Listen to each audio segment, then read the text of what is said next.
falar diretamente com vocês, pai. E para isso, eu convidei um amigo, foi meu professor, é uma pessoa incrível, professor e psicólogo Portela. Tudo bom? Tudo bem. Portela está aqui hoje para falar com os pais. Muitas vezes a gente está andando na rua e vê aquele adolescente, aquele pré-adolescente, sem limite, sem educação, e a gente fala direto com ele.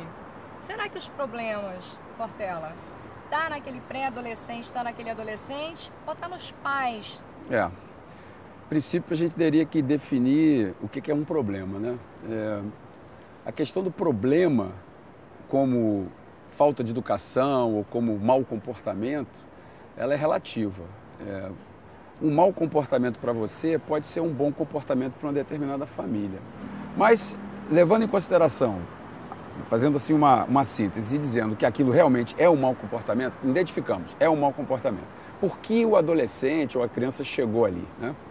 Eu recebo muitas pessoas no consultório com essa queixa e, basicamente, o que eu percebo é que o comportamento da criança ele é bem parecido com o comportamento dos pais. Então, o que acontece ali naquela família é que o pai está julgando o comportamento da criança, mas não está usando o próprio parâmetro de comportamento para julgá-la. Isso significa o seguinte: eu dou um limite, eu dou um exemplo, eu faço uma regra e aí não cumpro essa regra. Quando eu não cumpro essa regra, o que eu estou mostrando é que aquela regra, embora colocada, não é tão importante, porque eu mesmo não a cumpro. Então essa é uma questão. Por que eu crio uma regra? Por quê? Por que eu digo para a criança, por exemplo, que ela não pode correr dentro de casa? Eu preciso ter, antes de criar a regra, uma justificativa para a regra.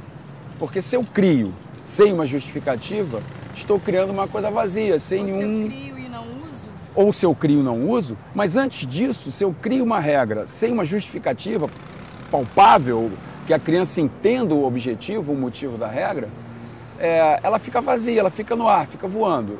Por que eu não posso correr dentro de casa? Não, porque meu pai não quer. Isso aí já me... Por que meu pai não quer? O pai não sabe, porque às vezes o pai corre dentro de casa. Então essa é a questão toda.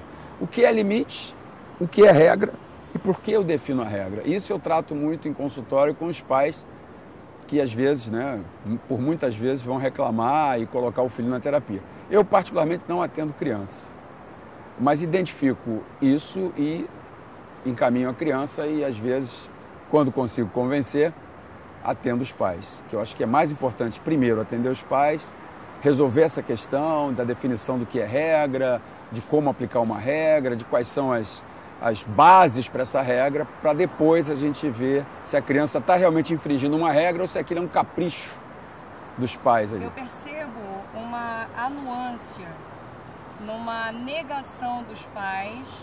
A criança corre, não pede licença, come um pouquinho, deixa o prato ali cheio. Então, tudo bem, né? Ninguém é obrigado a comer, mas eu penso que se você está na casa de alguém, se comporte na Grécia como os gregos, em Roma como os romanos. Na sua casa você se comporta do jeito que você achar que deve.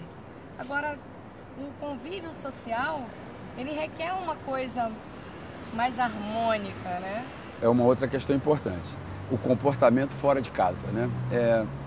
Essa questão também tem um pouco a ver com aquilo que a gente estava falando antes. Em casa há lá um comportamento familiar. Quando eu vou para a rua, esse comportamento deveria ser diferente. Eu já tenho uma certa discordância com relação a isso. Eu acho que a educação é uma coisa que você acredita e pratica. Se você acredita e pratica, isso deve ser feito o tempo todo e não apenas em alguns lugares. Tá certo, alguns costumes sociais, eu estou em Roma, faço como os romanos, mas em termos de educação, eu preciso saber educadamente que ao estar na presença, por exemplo, de um romano, eu devo atuar como ele. Mas a educação é isso, é saber isso, e não o comportamento perante o romano. Então, se eu entendo que ser educado é me comportar bem, que ser educado é respeitar o limite da outra pessoa, que ser educado é aceitar as pessoas como elas são e me enquadrar dentro daquela cultura, dentro do limite razoável, evidentemente, se a pessoa entender isso, é mais fácil ela se adaptar. Então, o papel da família não é, no momento da presença, exato, corrigir, não. É ensinar a autocorreção, é ensinar que a educação é exatamente isso, é você se adaptar ali, é você estar no lugar e saber que aquele lugar é um lugar para um determinado comportamento ou não. E isso deve ser feito desde sempre.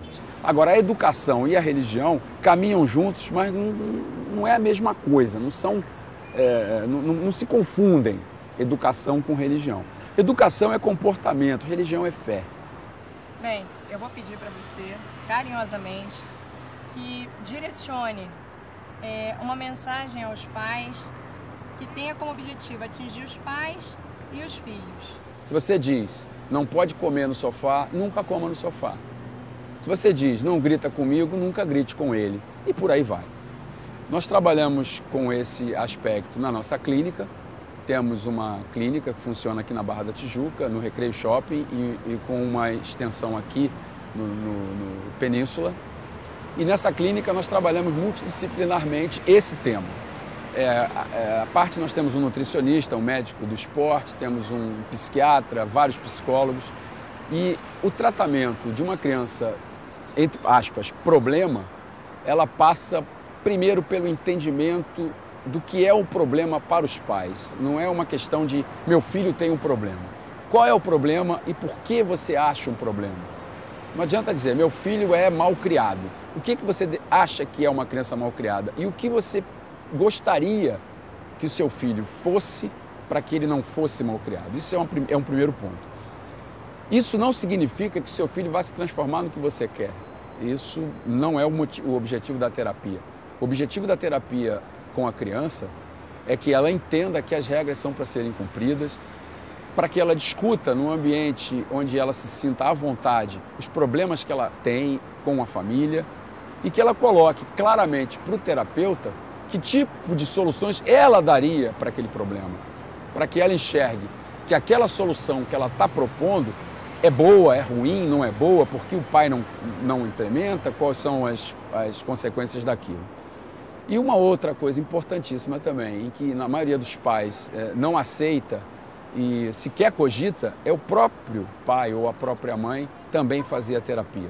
É super importante até para entender pelo que o filho está passando quando está fazendo terapia, também discutir as mesmas questões e também discutir questões próprias, porque muitas vezes uma irritação com o filho, o objeto da irritação não é o filho, pode ser só uma transferência para o filho de um outro problema que esse pai ou essa mãe está tendo. Então esse é o recado que eu deixo, espero que tenha ajudado a todos. Se alguém quiser conversar comigo, pode fazer um contato através da Esther, através da produção, eles têm o meu contato, o meu telefone, o endereço da nossa clínica, e vocês podem ficar à vontade para nos procurar ou procurar qualquer outro psicólogo.